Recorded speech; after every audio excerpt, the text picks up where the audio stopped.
Good afternoon, viewers. I'm talking about investments as investors education program.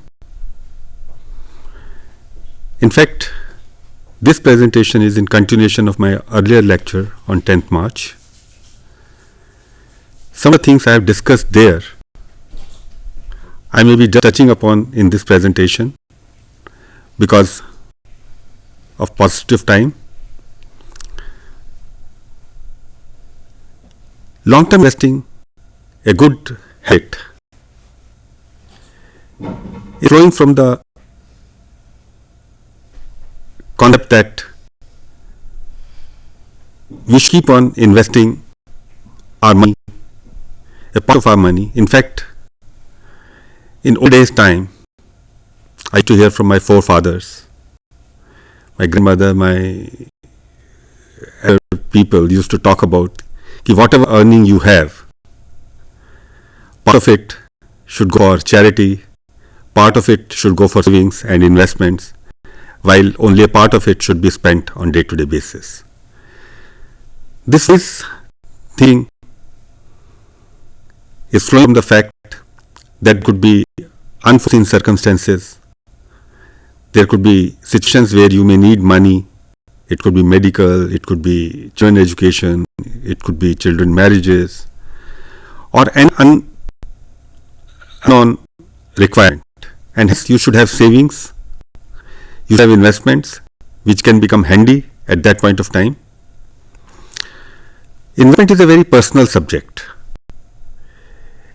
Investment pattern for every person is different because a lot depends on the earning capabilities and need of money by people.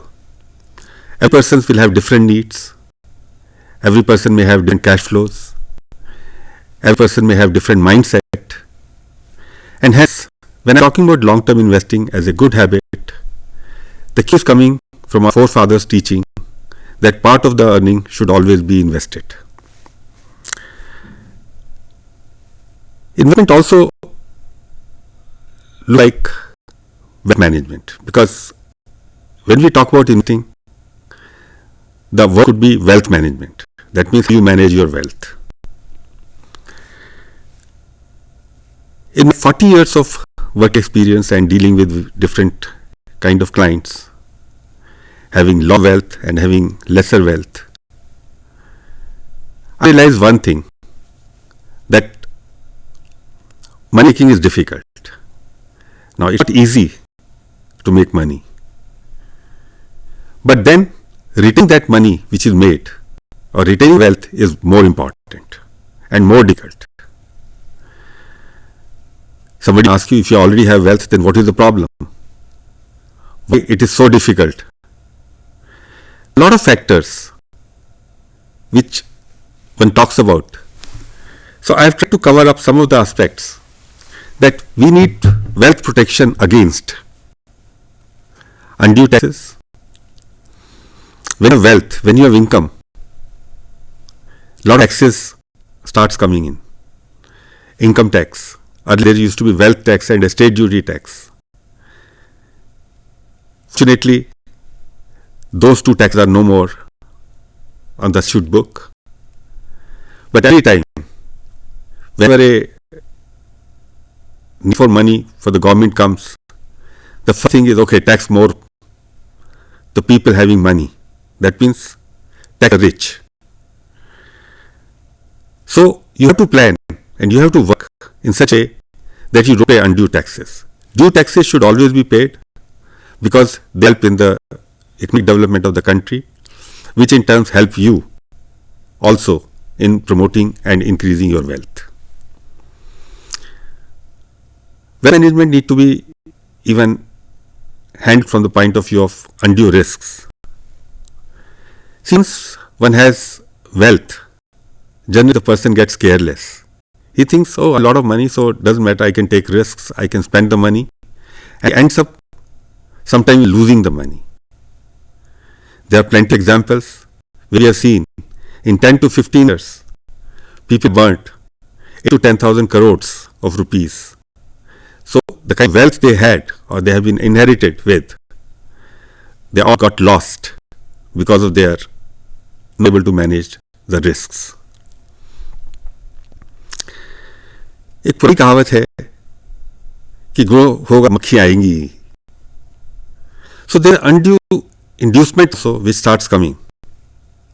When persons have wealth, a lot of people starts coming with ideas, inducing that spend your money in such and such place, and hence it is very important to protect yourself from undue inducements. Inflation is another very important part. In country like India, rate of interest is high. Inflation has been ranging. Earlier, sometime in 2000 and all, it has been as high as 12 to 15%. Of it is going around 4 to 5%. That means every year, your wealth, if it is not earning anything, your wealth is getting reduced by 4 to 5%. And learning the power of compounding, any amount of money, if not invested properly, if not giving return better than inflation, will sooner or later will get wiped out. Hence, it is very important that we must learn how to protect your wealth besides talking about long-term investments.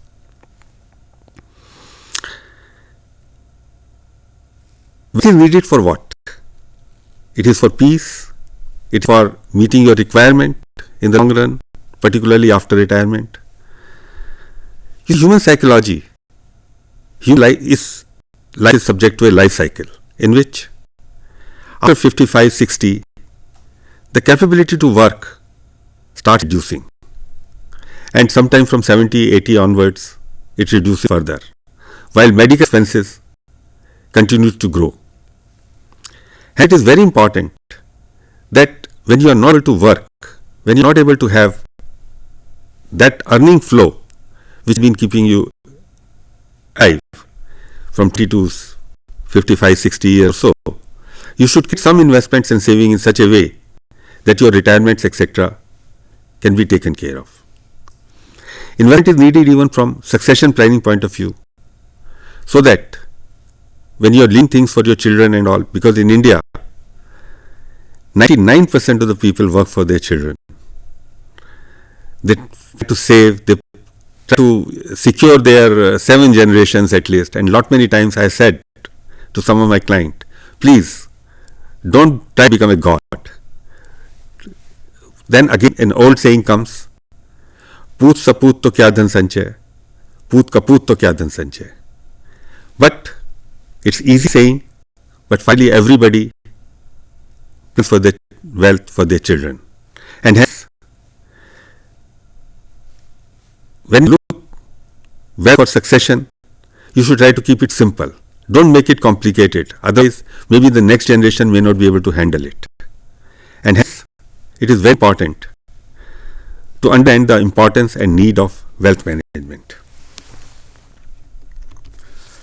Before I talk about long-term investing, I would like to touch upon some basic concepts which are important for investing.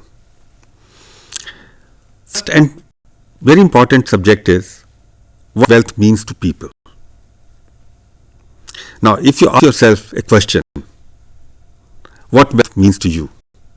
Think about people like Ambanis and all that have wealth in terms of multiple lakhs and crores of crores. What is the meaning of wealth for them? Now, they have their own perspective. I can't talk for them.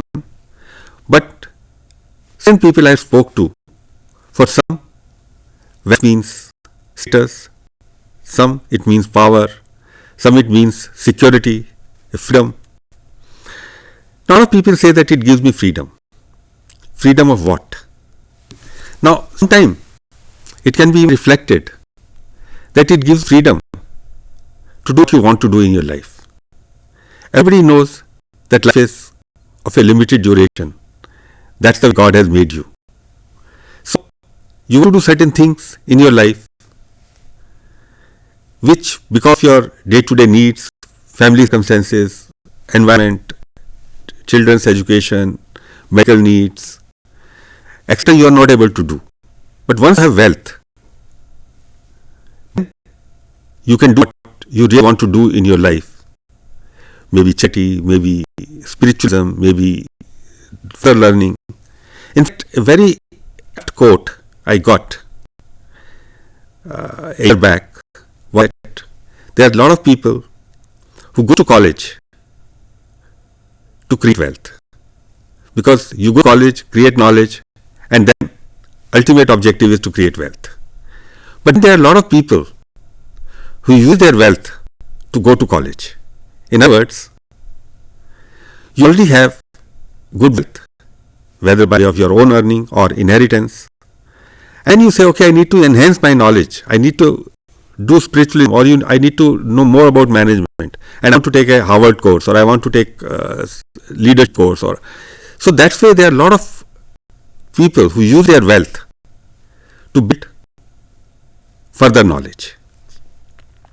Hence, it is very important that you must think very careful what does wealth means to you, and then start working towards using your wealth for that purpose.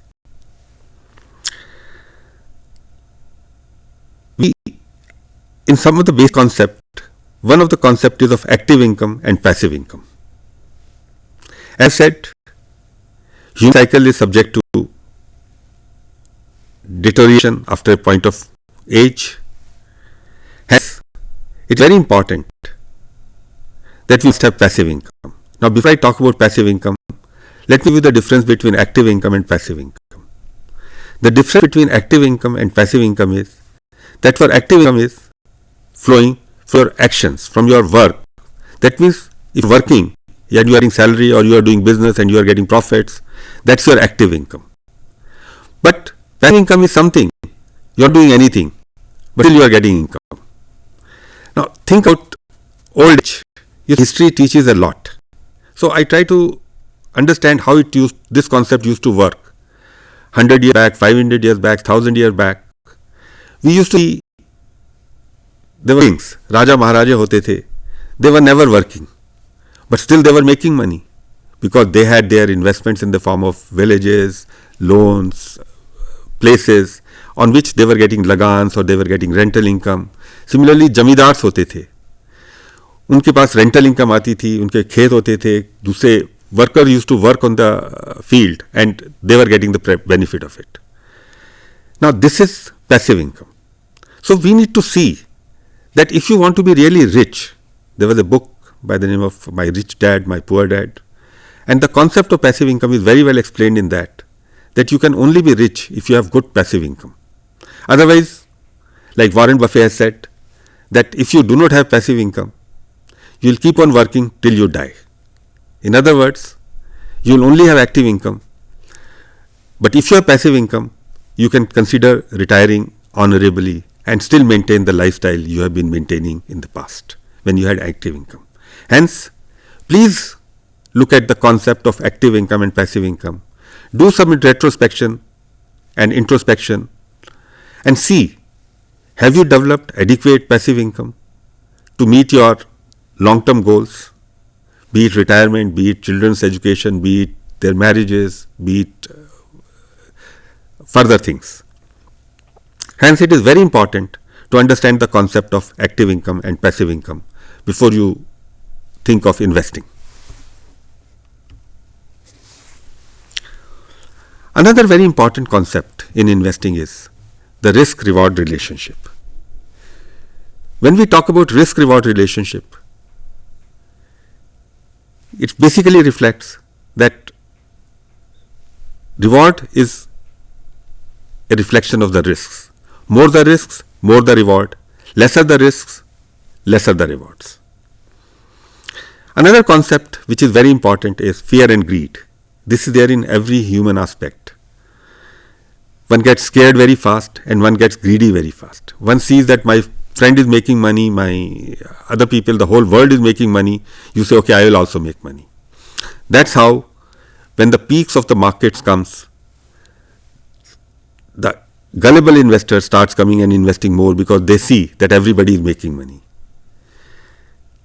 That's where one has to see and understand the concept of fear and greed from investors' point of view, like Warren Buffett says, that you need to be fearful when the whole world is greedy, while you need to be greedy when the whole world is fearful.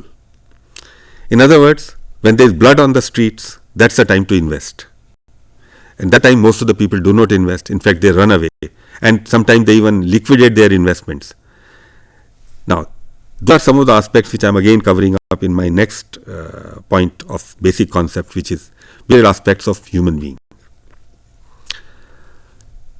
Human being has certain behavioral aspects which are common in most of the people. If people are able to overcome them, they can become good investors. One of the aspects is being too conservative or becoming too aggressive. This again flows from the fear and greed concept. When the whole markets are bad, they become very conservative. They okay, let's not invest, let's put money into virtually fixed deposits or very safe investments, even if there is no return, or we are just meeting the inflation, or we are not even meeting the inflation. We have become very aggressive when we see everybody is making the money. So both the people invest when markets are very high, when everybody has already made the money. And I talk about those things, as how market rationale works. Hence, it is very important that you should have a balanced approach, not very conservative approach and not a very aggressive approach. Another aspect of investing and human psychology is that anything where you can verify the rates or where you can monitor your value of portfolio on a day-to-day basis, you end up monitoring them on a day-to-day basis, although you might have invested for long term, but you start looking and monitoring the things on a day-to-day basis. It's very important, like Warren Buffett has said, that most important quality for an investor is temperament and not intellect. If temperament is that you need not watch on a day-to-day basis, rather on a regular interval. I am not saying don't review your portfolio, review them, but don't do it on a day-to-day basis, because on day-to-day basis things fluctuate. Another human aspect is that you invest long term. You always say, I am a long term investor, I want to invest for 3 years, 5 years, I don't need money for 5 years. But start expecting results next day. I recall 20 years back, sometime 2000, when the markets were at peak, I went to one of my clients' place, and the guy there knew that I do investments. He said, sir मेरी भी investment करा दीजिए, वहाँ सुना है market सुबह लगाओ पैसे शाम को double हो जाते हैं. Nothing like that happens. Even if it happens, it may be one out of a very rare case.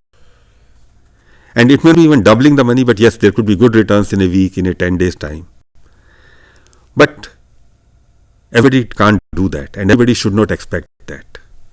When we talk investing for long run, objective should be that in a period of 1 to 5 years, it should be able to give us a good return, which should take care of inflation and plus gives a good value for your capital.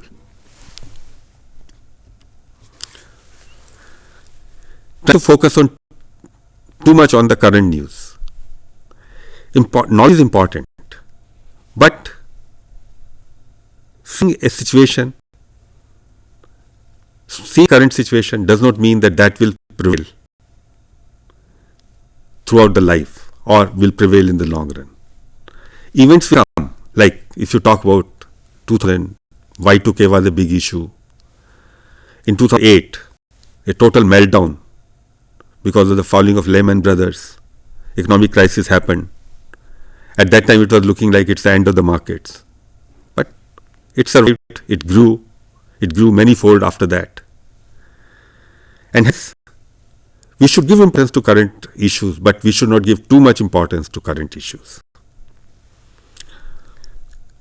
Try to time the market. Most of the people try to time the market. Okay, this is not the best time to buy. I will buy at the lowest and I will sell at the highest. This never happens. And if somebody says that he has done it, either it is a fluke or he is lying. Because nobody can time the market. In fact, it has been said that time the market is more important than timing the market. In other words, I've seen that even if you have bought at the peak time, but you have given good time to your investments, it has given good returns in the long run. And that's the reason I'm saying long-term investing is a good habit. Not reviewing their investments periodically. Now, it's again one of the human psychology. Sometimes they say, okay, I've appointed a broker or I've appointed an advisor or my persons are looking after, so I don't need to look after my investments. It's like saying again, कि बिना मरे स्वर्ग नहीं मिलता. Hence, you must create some mechanism by which periodically, maybe once in a quarter, once in 6 months, you must review your investments. Reviews help in bringing focus to yourself as well as to the people working with you on getting the results. Review, you need to see your investments are doing fine, your investment objectives have not changed. If your investment objectives have changed, then you need to reschedule or give some redirection to your investment philosophy. And hence, reviewing is a very important part of investing.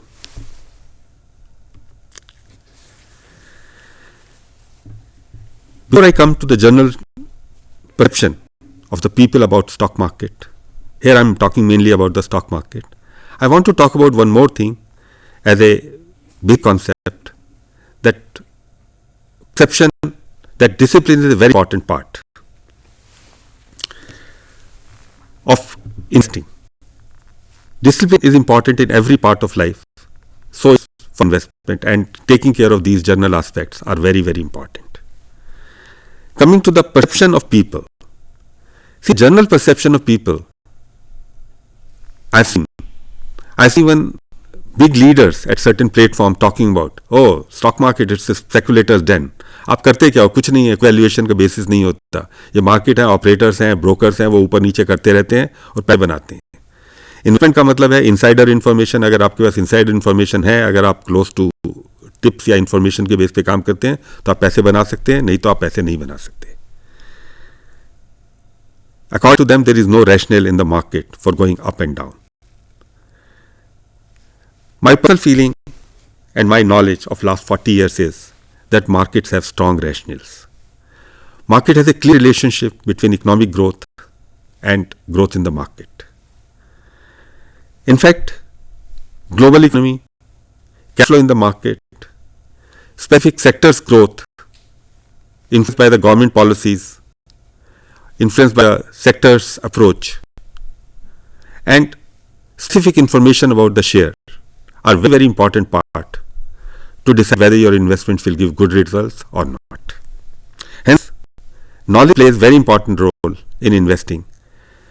My view is, and it's not that simple that in one day you will get the knowledge or by hearing my lecture you can get that knowledge. It's a long process.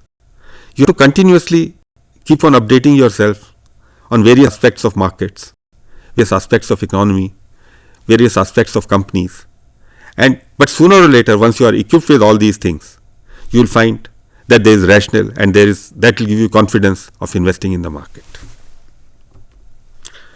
I've talked about different asset classes in my last speech, and hence I will not cover up this at this juncture. But in principle, I can say only one thing, that today, for long-term investing, there is not very many good options.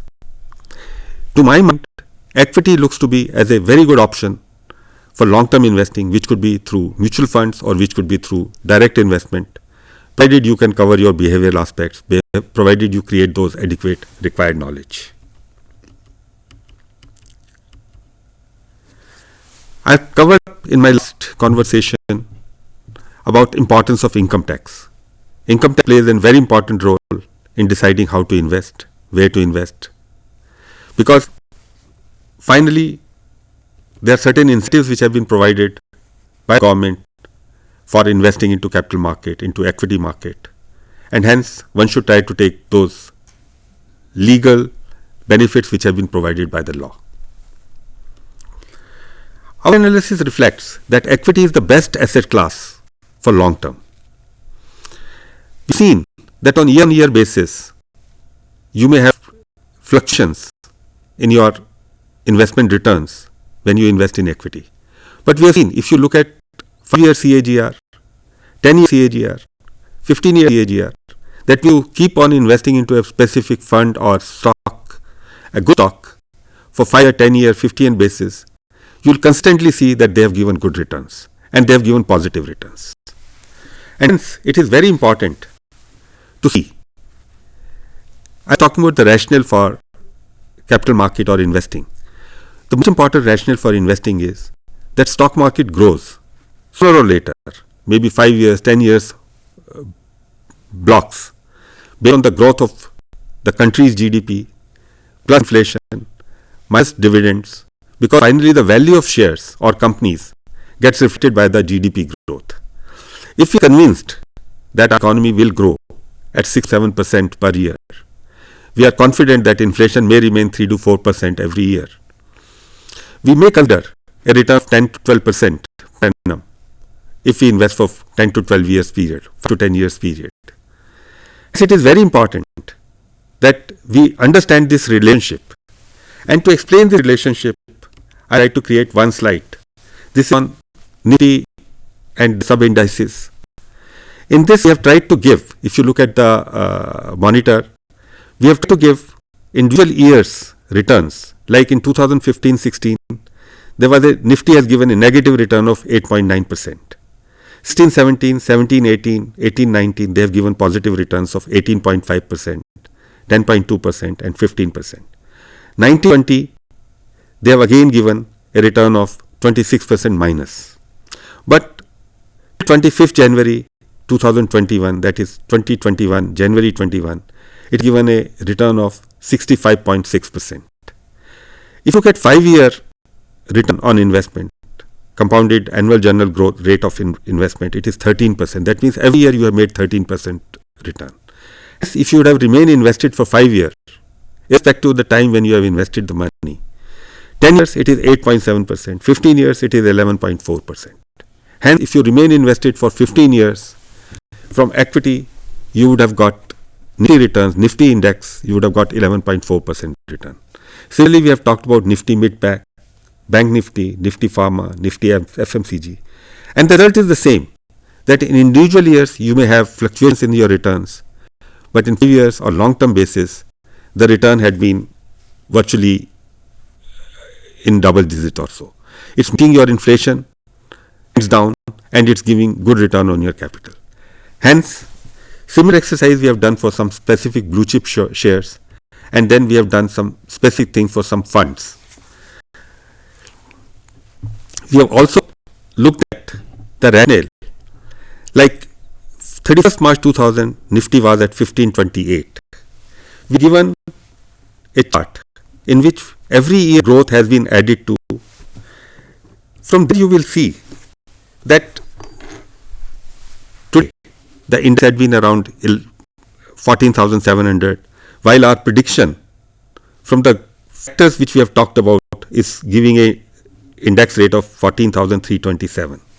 From the same chart, you will see that by 31st March 2032, we expect Nifty to go to around 48,000 or so. Now, if you can say, today Nifty is at, so it talk about projected levels which are growing, which is because of the power of compounding. Now, one way 2032, 10 years hence, we may have this kind of return. Come back to the original point. I only want to sum up by saying that investments in the market in the long run, equity is a very good option, but you must control your behavioral aspect, you must create knowledge, and you must work in terms of knowing more and more. I have more slides further, but because of positive time, I am not talking about them. Maybe if you get an opportunity to give the lecture further, I may continue from this. Thank you very much. Thanks for all your time and listening. Thank you.